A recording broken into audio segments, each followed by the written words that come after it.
The last thing you want to hear when you need your auto insurance most is a robot with countless irrelevant menu options. Which is why with USAA Auto Insurance, you'll get great service that is easy and reliable, all at the touch of a button. Get a quote today. Restrictions apply. Welcome back to Fine Tooning with Drew Taylor, your one-stop shop when it comes to animation news and commentary. I'm entertainment writer Jim Hill, and Mr. Taylor, whose writings in the industry you can regularly read over on The Wrap, and whose musings on the Mission Impossible movies you can listen to on Light the Fuse, the official Mission Impossible podcast. He and I are recording this week's show on Sunday, April 6th. And no lie, folks, this is a busy, busy time for Mr. Taylor, who is always busy, but this is crazy busy. What? You were just out at CinemaCon in Las Vegas Thursday, right? Thursday I was at CinemaCon, yes. Okay. Yes. Okay. Yeah. And then just yesterday, you and Matt Braley were at the Barnes & Noble at the Grove doing, a talk and a signing for your recently released coffee table book, The Art of Disney's Amphibia. And then, a millisecond after we get this done, you have to hop in a car and drive out to Las Feliz because you're running a Q&A. What are we doing the Q&A for this evening? The Q&A is they're doing a series of screenings of films by Christopher Landon, who has a new movie coming out called Drop this week. And so I am going out to do the Q&A after Freaky, but before his Netflix movie called We Bought a Ghost. So I'm going to be doing that Q&A. Also, Jim, you left out the fact that on Friday I drove to Chapman University. That's right. And was on a panel with Joe Rohde and our friend Jeff Curdy, which was lovely. And so, yeah, that was a lot of fun too. God. It only took me 2 hours to drive out there, Jim. So, it was a breeze. It was a breeze. Okay. Yeah, by the way, if we can double back to the Grove for just a second, which, by the way, hope that event was very well attended, had a lot of Amphibia fans there. Any highlights from that? Any interesting questions? It was great. I mean, it was super long. We signed so many books. I think I got there at 10:30. I left about 2:30. And yeah, a lot of really wonderful, passionate and Amphibia fans, animation fans. One girl had been at the Chapman event the night before, and she was like, "Oh, I heard you talk yesterday," and I was like, "Oh my god." But yeah, I mean, the big thing was that Matt unveiled that there is a 10-part comic book series coming out very soon called, I think it's called Amphibia Strange Voyage, and it's kind of got a nautical theme. He couldn't get into it too much, but that really made the crowd very happy. So that was a lot of fun. That is so cool to learn. Okay, and apologies, a self-indulgent question here.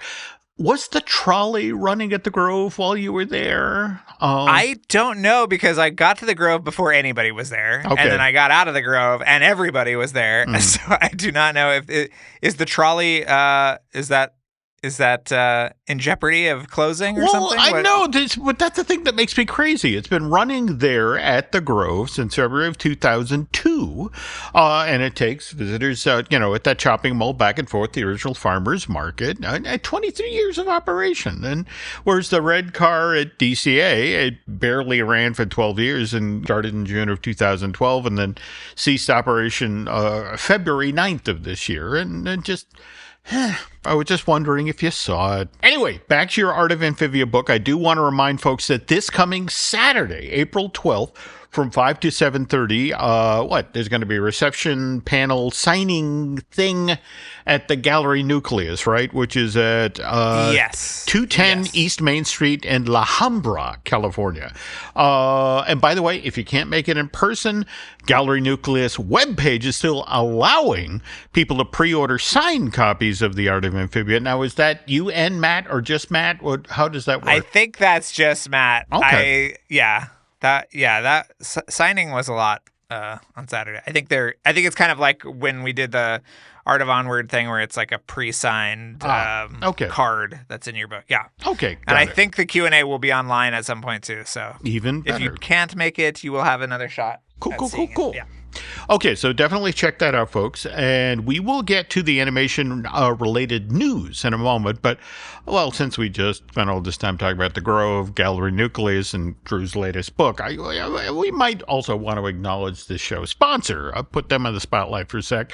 And that is the DVC Rental Store. If you're already planning your next trip to Walt Disney World, you can save some serious scratch by renting DVC points through the DVC Rental Store. Imagine staying at a deluxe resort for a fraction of the cost. Total game changer.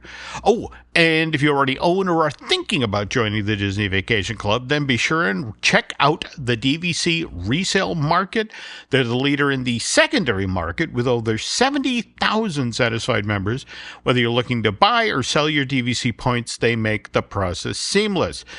Okay, Drew, now back to the news. And again, quick reminder that Drew and I are recording this week's Fine Tooning on Sunday, April 6th, which means that we now have the North American box office estimates in hand for the past weekend and in regard to the most recently released films for the domestic box office. And so what do we make of Warner Brothers' a Minecraft movie? Because, what's interesting is like 10 days ago, it was like, okay, this is going to make 60 million. And then this past week, there was evidently sudden surge in ticket sales, and so the numbers were revised upwards to 100 million. And now this Jared Hess film, and I want to remind folks that Jerry's the guy who did Nacho Libre with Jack Black and then Napoleon Dynamite with John Heder, $157 million worth of tickets sold, and that's just in North America. And what is it? That actually surpasses the highest grossing based on a video game film. And by the way, that was Super Mario Brothers movie. In fact, came out in this exact same window of time, Drew, back in 2023. Went wide in theaters April 5th of that year, and then sold 146 million worth of tickets in North America. By the way, Jack Black voiced Bowser in that movie, so there's some connective tissue. So the question now, I guess, is will the Minecraft movie have the sort of legs that the Mario Brothers movie did back in 2023? That animated film went on to gross $1.36 billion worldwide, making that Illuminations film the second highest grossing film for all of 2023. Were you surprised by this, Drew? I was hugely surprised. I mean, it makes sense. Mm-hmm. I also want to point out that Jared Hess directed an animated feature last year called Thelma the Unicorn on this animation podcast. That's right. So that is on Netflix right now, Mm-hmm. Co-directed with Lin Wang. Mm-hmm. Yeah, I mean, you and I have talked about how poorly the family audience is served in the theaters these days. Mm-hmm. And this is also a very new IP. I think that is a good takeaway, that we're going to remake whatever Karate Kid until, the cows come home. But there is a threshold Mm-hmm. for IP that maybe should be investigated. I mean, there are like hundreds of millions of people playing Minecraft as we speak, Jim. So I think that should be a takeaway. And yeah, I mean, I think people were just looking to have fun. I mean, I saw all these videos. I don't condone videotaping in the movie theater, but I saw all these videos of people really having a great time with the lore. I don't know the first thing about Minecraft. I mean, if you threw a disc or a video game cartridge at my face, I wouldn't know what it was. But yeah, I mean, I think I'm very happy because, this year at the cinema, the box office has been pretty anemic. So I'm just glad that something hit and it was this big of a hit. It's just great news for everybody. And I want to point out that Mr. Taylor just mentioned the newer IP, because, of course, if we pivot back to Disney's live-action redo of Snow White, that Mark Webb movie just finished up its third weekend in North American theaters, just $6 million worth of tickets sold. Total domestic box office to date, Drew, is $77 million, which is less than half of what Minecraft just made domestically over its opening weekend. And if we factor in overseas ticket sales, Snow White's worldwide box office now sits at just $168 million.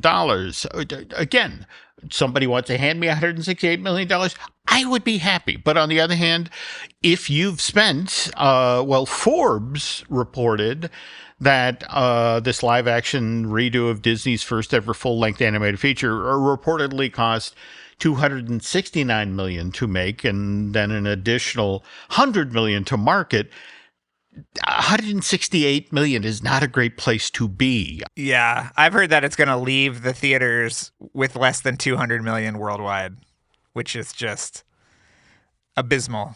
And you saw that it killed the Tangled remake. Thank you. That's what that's where we're headed next here, because again, I guess the number that was quoted earlier this week, that after pay-per-view, after however many units of Snow White get sold through Disney's home entertainment division and whatever financial payback Mark Platt's production company gets from when this shows up on Disney Plus, but it's supposed to lose $115 million for the company, which, again, brings us to the story that Drew just brought up about. Well, now, what they're saying isn't canceled. They're saying paused, right?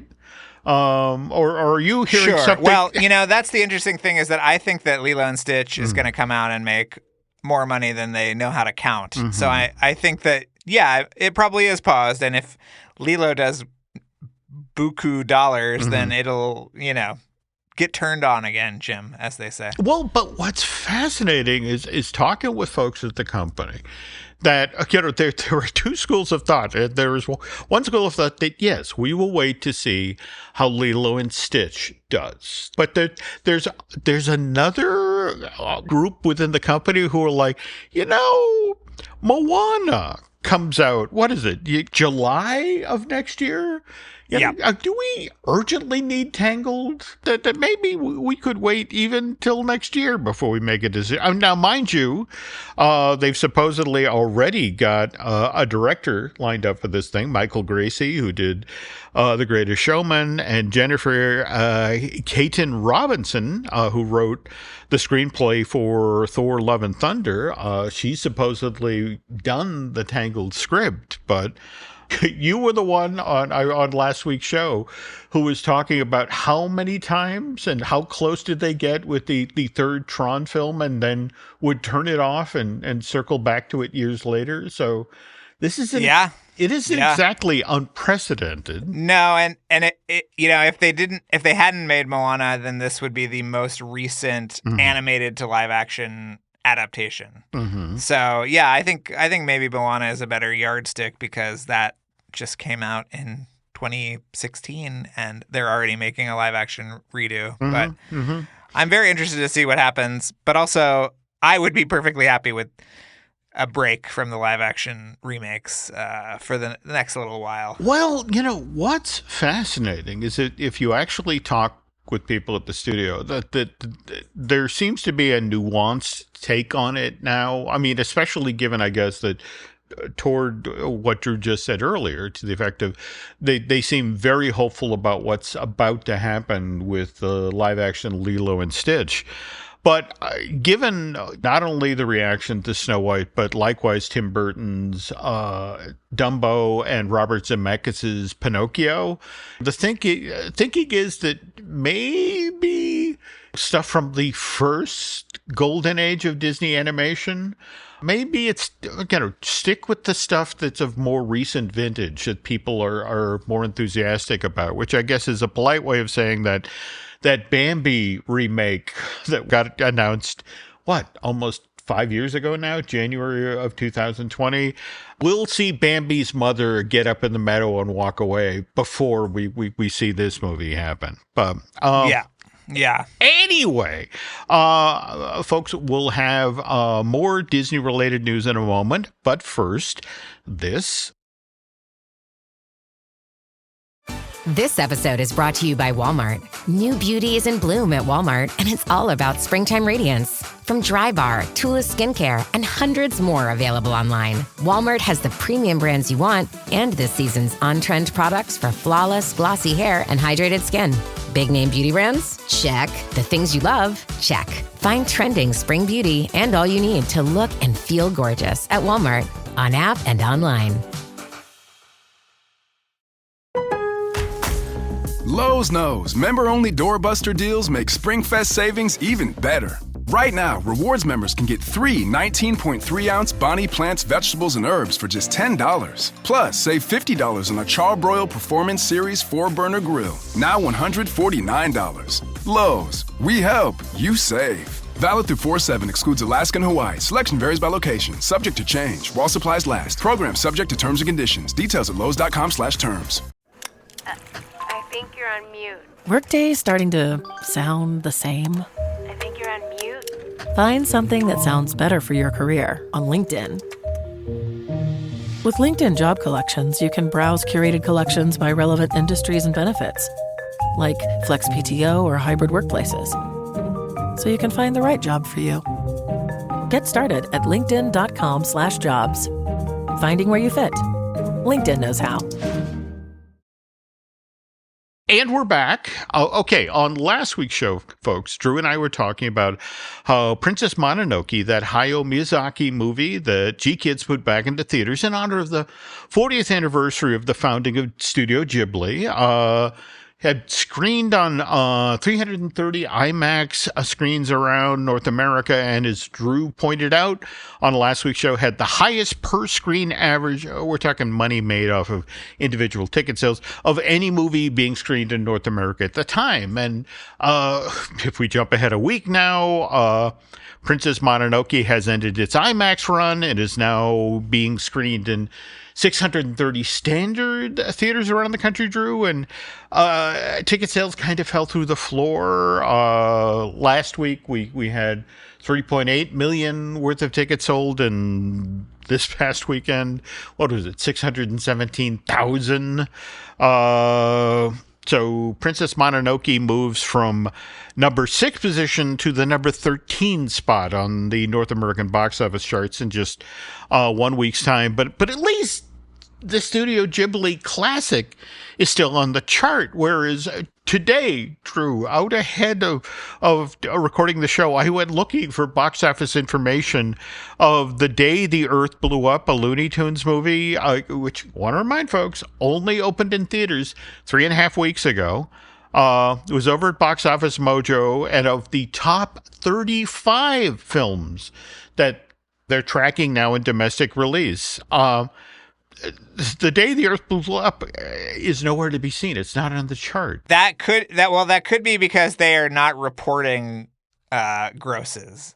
So really, it could be that it's still hanging around, but they are not. Well, no. Thank you for pointing that out, because I went to Fandango, and it turns out that there are a number of theaters in my area that are still in fact showing The Day the Earth Blew Up, a Looney Tunes movie, but it's like one matinee performance and then just one evening performance, or right. It's not necessarily a recipe for huge box office success. But on the other hand, I like this movie. I want to support it, which is why I want to let people know that if you head over to Amazon right now, you can order a Blu-ray of this Peter Braungart movie for a crazy reduced price, $16.96, which is $10 off of the list price for this catch-up entertainment film, $26.98. And again, just want to remind folks that Drew and I are very strong proponents of physical media. So just if you want to help here, do your part to make sure this film, which hits store shelves on May 27th, it doesn't end up like so many of the Looney Tunes titles, which just got pulled down off of Max and got shoved to the back of the Warner Brothers Discovery vault for some reason.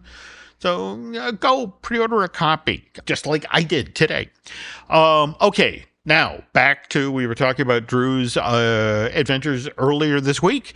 So you drove, when did you start the drive out to Vegas on Thursday?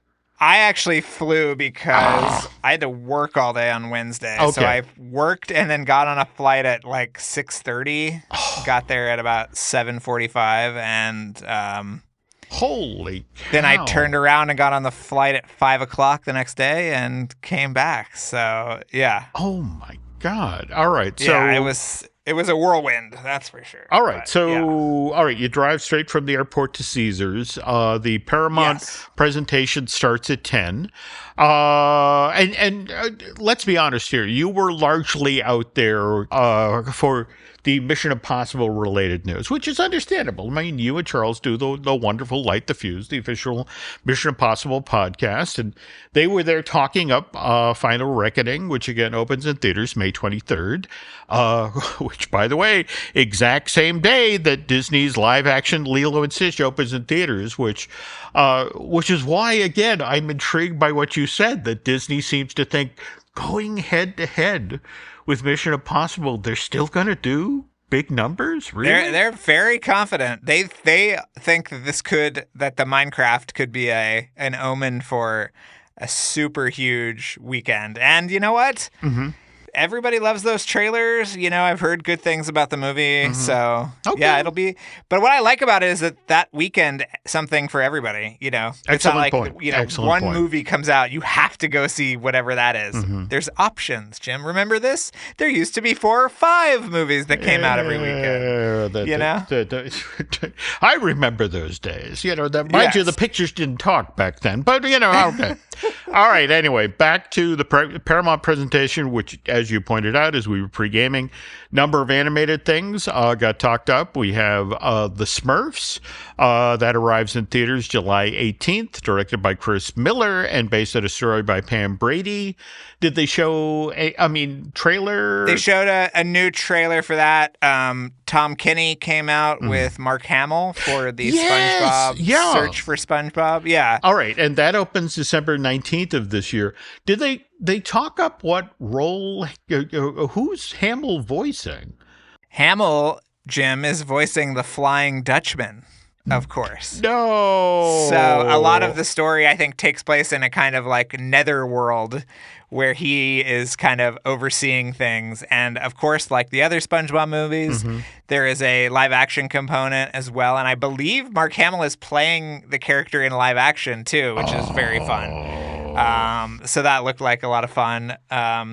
Okay. And then they were sort of like, yeah, and we have another Teenage Mutant Ninja Turtles coming. Yeah. That was it. They didn't show it. They didn't say the name of it. They didn't show anything. Well, now, just before we move on to that, I want to point out that, again, in much the same way as, you know, Drew was talking about Lilo and Stitch opening on the same day as Mission Impossible, The Final Reckoning. What's interesting about the SpongeBob Search for SquarePants movie, that opens on December 19th, the exact same day as Avatar Fire and Ash.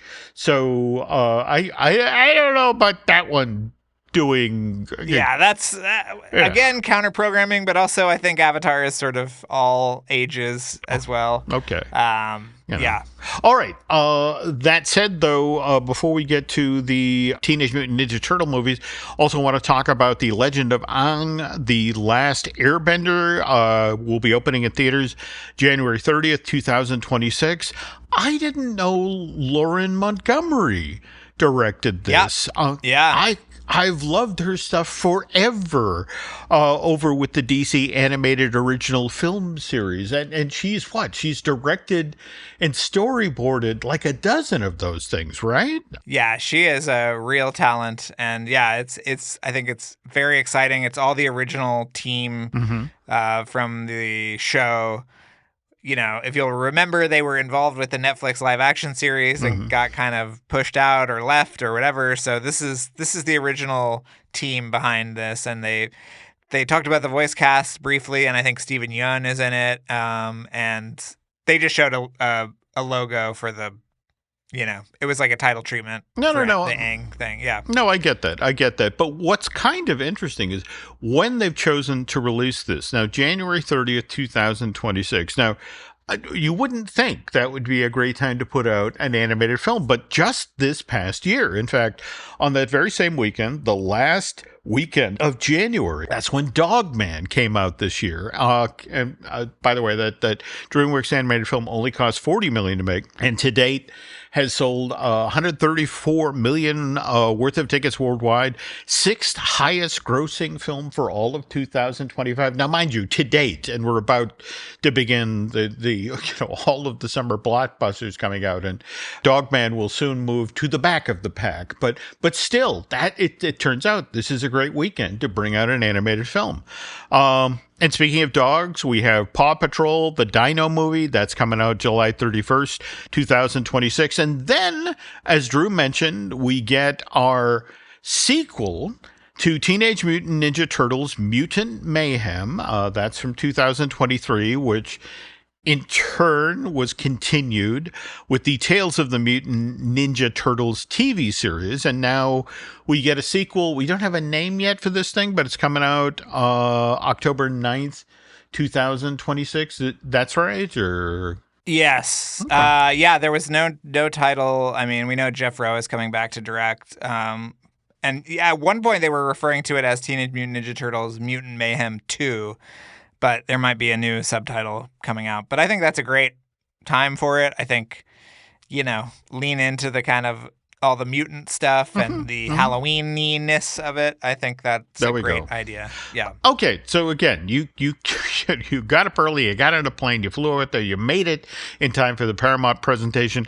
Did we hang on to do the Disney presentation in the afternoon? No, because I didn't have a press badge. I just got in for the Paramount panel. So, and also I was leaving like midway through it. So okay. I was fine. Okay. I mean, I would have loved to have seen all the stuff. It looked like a great presentation, but yeah. And well, just to march through what was talked about at the Disney thing, which was between 2:30 and 4:30 that same day. So again, we got Lilo and Stitch. We got a new clip from that. We got more info about Elio, which again comes out June 20th.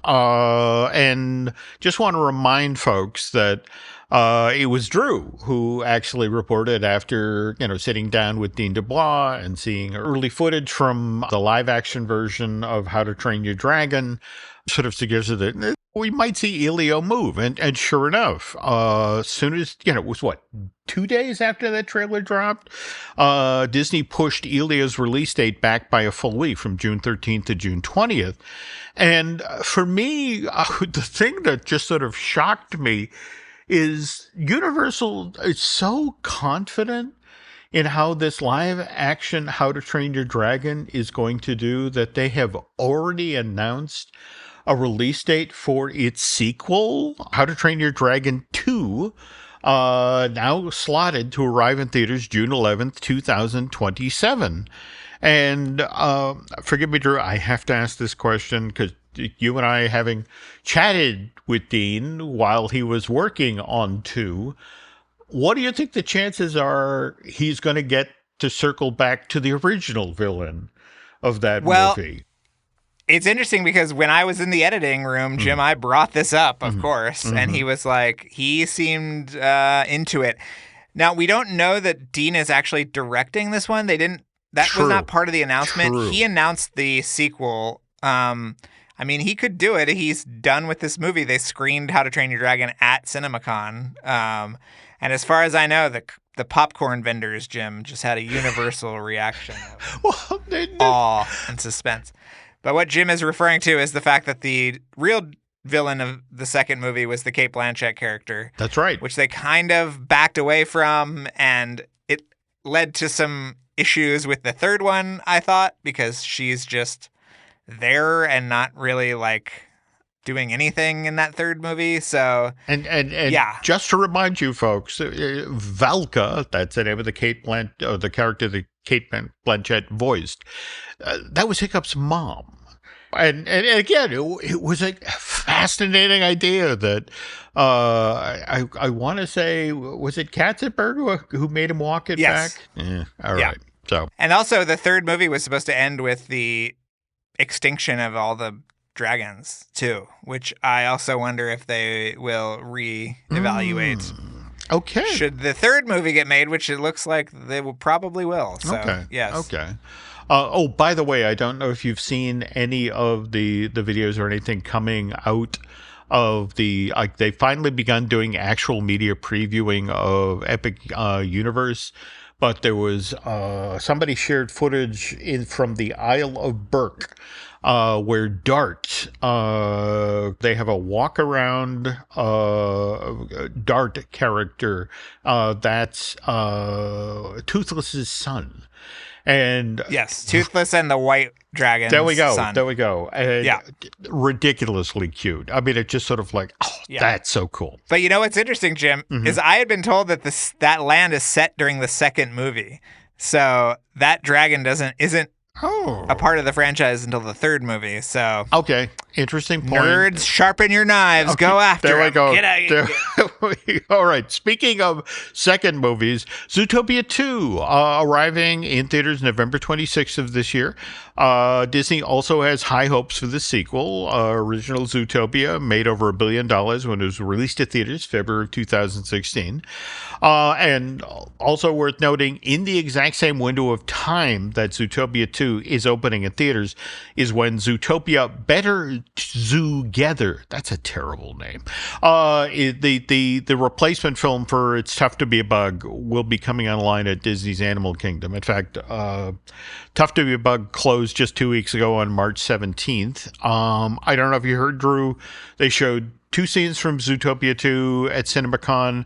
The Marsh Market thing that previously got shown last year at the D23 Expo, and then a new scene where Nick and Judy are seeing a relationship counselor at the police department. Evidently, they've been working together on the force for a week and not clicking. And what's interesting is that the counselor's voice was done by Quinta Brunson, the star creator of Abbott Elementary. So, kind of. Yeah, I think this is after Nick was involved in a officer-related shooting. They had to go get they had to go see a psychiatrist. Oh, dear. Yeah. Okay. Yeah. Well, all right. Anyway, one other CinemaCon-related story that ties back to Mr. Taylor. Lionsgate announced that it would be producing an animated John Wick prequel, which will supposedly be set before the events depicted in the original John Wick movie from 2014. This currently untitled film, which will feature series star Keanu Reeves returning to voice John Wick, will be directed by Shannon Tyndall, who, of course, wrote and directed last year's Ultraman Rising animated feature for Netflix, which, of course, Drew wrote the making of Book 4, The Art and Making of Ultraman Rising. Went on sale back on January 21st from Titan Books. And by the way, Amazon currently has it available for purchase for $35, which is $15 less than its 192-page hardcover originally sold for when it hits bookstore shelves 3 months ago. So, what a steal! What a steal! That's exactly. Get after it, guys! Come on! But I have to admit, I'm going to be interested, given what Mr. Tyndall did with Ultraman Rising.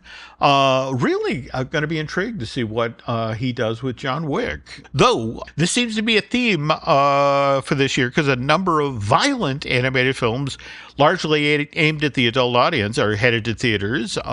Case in point, Drew dug up info about this. Sony Pictures has just acquired the worldwide theatrical rights, excluding Japan, to the anime Chainsaw Man, the movie Rezark. And this animated feature, which will supposedly be a direct sequel to the 2022 television series Chainsaw Man, supposed to open in the States October 29th of this year, again, 2025, whereas Rezark will open in 80 other countries a month earlier. So I'm not entirely sure why they're doing. We're just snoozing on Chainsaw Man. Yeah, I don't know. It's weird. Okay. There are such weird rules about Japanese movies and exclusivity, I have learned over the past few years. So, yeah, I'm sure it's something there. Let me guess, that came up as part of your research on the art and making of Ultraman Rising. Am I correct? It might have. There we go. It might have, Jim. Okay. Yes, Now, yes. speaking of television series, we're going to take a closer look at that side of the industry in a moment. But first, this. Switch to Verizon Business and get more from your internet without paying more for your internet. Get LTE Business Internet starting at $39 a month when paired with a Business Unlimited smartphone plan. That's unlimited data, and with it, unlimited possibilities. Start saving today with Verizon Business, ranked #1 in small business internet customer satisfaction by J.D. Power. Starting price for 25 megabits per second internet plan with savings, plus taxes, fees, and economic adjustment charge. Terms apply. For J.D. Power 2024 award information, visit jdpower.com/awards. Wow, this house is cute. But can I really get in the game in this economy? I do have savings, and I am responsible-ish. I should bury it. I'm being wild. But what if I'm not being wild, though? Could I actually score a... Kick off your home buying journey with Zillow's new BuyAbility tool. It makes it easy to find out what you can afford, so you can get off the bench and onto the playing field with confidence. Check your BuyAbility, only on Zillow. You're the perfect blend of elegance and style, and your ride should be no different. The 2024 Hyundai Sonata Hybrid meets all your needs, from business to brunch and everywhere in between. With head-turning details like a sleek front end, plus stylish interior, and an available 12.3-inch digital instrument cluster and seamless tech integration. Okay, Hyundai. Visit HyundaiUSA.com to learn more about the new 2024 Hyundai Sonata Hybrid. And we're back. Okay, folks, this part of the show, we're going to talk about TV animation news, and we now know when Phineas and Ferb, not to mention Stan, Cartman, Kyle, and Kenny, when they'll be returning to television, and this is thanks to 2 trailers that just dropped. Phineas and Ferb returns on June 5th, whereas South Park returns a month and a few days later on July 9th. And just want to remind folks, these shows have been around for a while. I mean, Dan Povenmire and Jeff Swampy Marsh's show, it first debuted on the Disney Channel back in August of 2007, whereas South Park, Drew, debuted 20 years earlier. That was on Comedy Central back in August of 1997. So, holy Toledo. Yeah. Now, here's where it gets interesting. Variety this week reported that the last season of South Park premiered more than 2 years ago, and that the creators made a conscious decision during the 2024 election cycle to not do a show because, to be honest, they were tired of lampooning Trump and... You know, I'm trying to figure out a family-friendly way to share this next part, but basically they were waiting for Paramount Plus to get its stuff together, what with deciding what would go to Max or that sort of thing. Now, I get, and that's the other thing I'm wondering if you could clarify here, Drew, because, okay, so the press release says that season 27 of South Park will debut on Comedy Central, whereas season 26, which was just 6 episodes, that premiered on, again, the Paramount Cable Network back in February of 2023, ran through March, and there were also a number of made-for-streaming specials that ran on Paramount Plus between October 23 and March 2024, and so they're not doing that anymore. This is strictly going to Comedy Central. Well, yeah, I mean, this is a return of the actual series. Those specials were made in part to circumnavigate a pre-existing deal between Paramount and Max for the South Park series, which has been in litigation over the past few years because it's such an obvious kind of like work around these specials. So yeah, they're saying that this is the first actual series since that season 26. But yeah, there have been a number of specials on Paramount Plus. Yeah. Okay. But on the other hand, this 5th season, the revival of Phineas and Ferb, now that debuts on the Disney Channel on June 5th, and then on Disney Plus the following day, the 6th. Yes, which is nice because they've been having weird, like Stugo, I don't think is even on Disney Plus yet. There's some weird delays in terms of airing on Disney Channel and streaming on Disney Plus. So I'm very happy they've worked that out for this, at least. Okay. Well, forgive me for pivoting here, but the other big animation-related news, which also has direct ties to Disney Plus and the like, is this mammoth renewal for Simpsons, Family Guy, Bob's Burgers, and American Dad. 4 seasons of each animated series, which will then go, Simpsons now is guaranteed to reach its 900th episode, right? Yeah, it'll be around there. I think they'll do it just for the publicity of getting to 900. Okay. But yeah, it'll be its 40th season. Is that right? Well, yeah. Now, just to be clear here, these renewals will take Bob's Burgers through season 19, Family Guy through season 27, American Dad through season 23, and then, as Drew just mentioned, this will take The Simpsons out to season 40, which will run, fall of 2028 through spring of 2029. And where that especially gets interesting, Drew, is that the theme park rights to The Simpsons revert to the Disney company in 2028. And given that the mouse is going to want to immediately get these characters in their parks worldwide, I'm hearing it's actually very likely that they will at least renew The Simpsons for another season, if not 2, on the back of this deal. Unless, of course, and I want to stress here, unless the ratings for The Simpsons completely tank over the next 4 years. Well, you saw that they have a full-on streaming channel, essentially, on Disney Plus that is just The Simpsons. Yeah. Now, toward that end, I wanted to talk about this, because remember, earlier, this season, we've seen the first 2 made exclusively for Disney Plus episodes of, well, actually 3, right? Because there was the double episode. There we go. And then there, yeah. Okay. Yeah.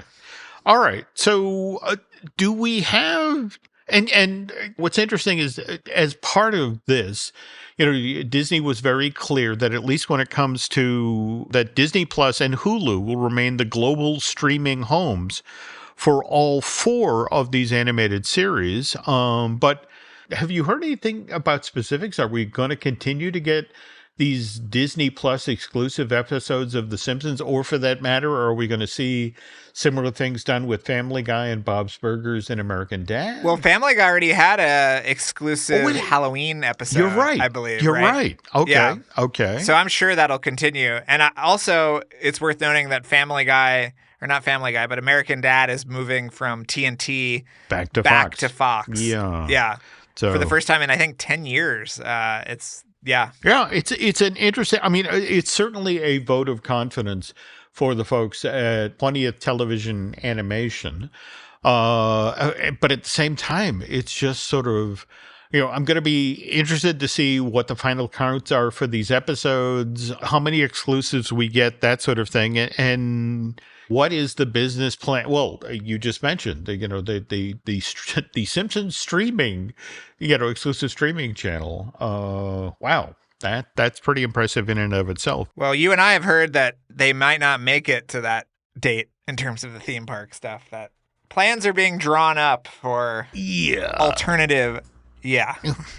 Also true. And by the way, we were just talking about Disney Plus. Want to remind folks that trailer just got dropped for Star Wars Tales of the Underworld.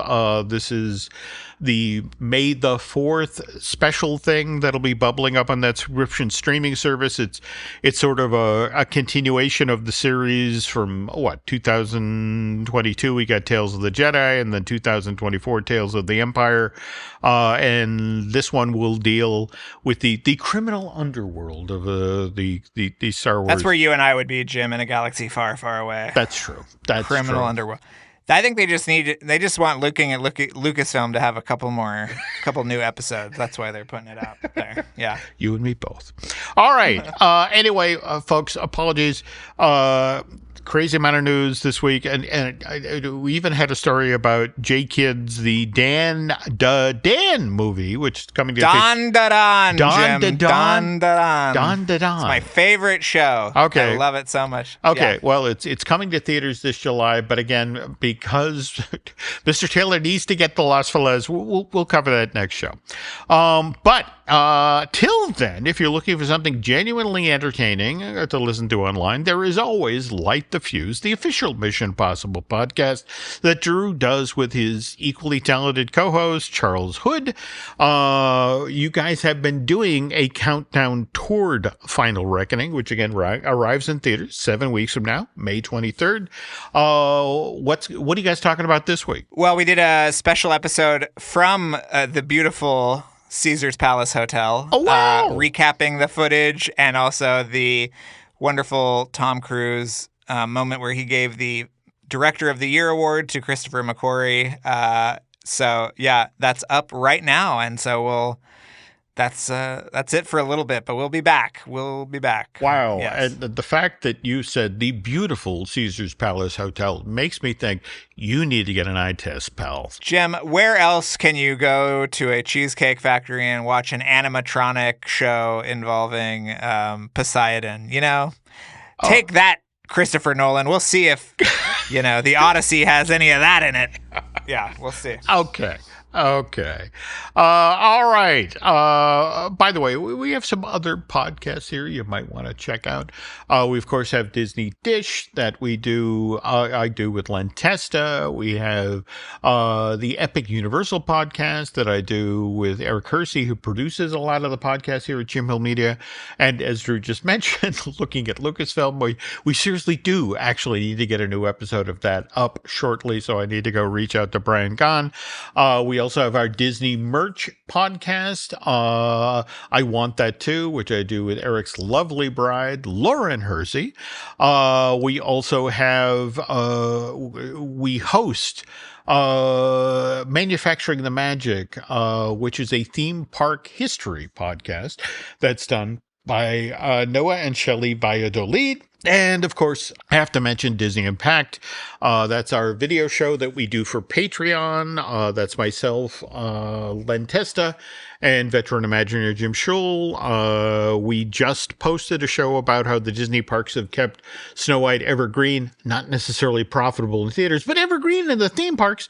And we are now at work at a new Disney Impact about how the Monsters, Inc. characters have been used in ride shows and attractions at Disney parks. Let's see, as we head out the door here, want to thank Eric Hersey and David Gray for doing such a good job on the production side of the podcast. Folks, if you could also do Drew and I a favor, head on over to Apple Podcasts and rate and review the show, as well as Light the Fuse, because that helps other folks find the show. Finally, social media-wise, Drew, where can the nice folks find you? On Instagram and Twitter at Drew Tailored, like a tailored shirt. That's mainly where I am if you want reviews of movies and also photos of my dog. So, yeah, you get it all there, Jim, is what I'm saying. The lovely Nova. Okay. Nova. Now, on the other hand, you can find me on Twitter and Instagram as Jim Hill Media, and over on Facebook as Jim Hill Media News. On last week's show, we talk about Animade. Yes. This is the fundraising effort that the animation community is doing. They're looking to raise $5 million to help support over 60 animation families who either lost their homes or got misplaced by the wildfires earlier this year. A little more information about the auction All sorts of amazing pieces of art are being donated. This thing is being supported by all of the animation studios out west and will be produced in conjunction with Sotheby's. So it's legit, folks. And Drew and I will share more details when we have them. And speaking of which, on behalf of Mr. Taylor, thanks for listening to this week's Fine Tooning, and we will be back soon.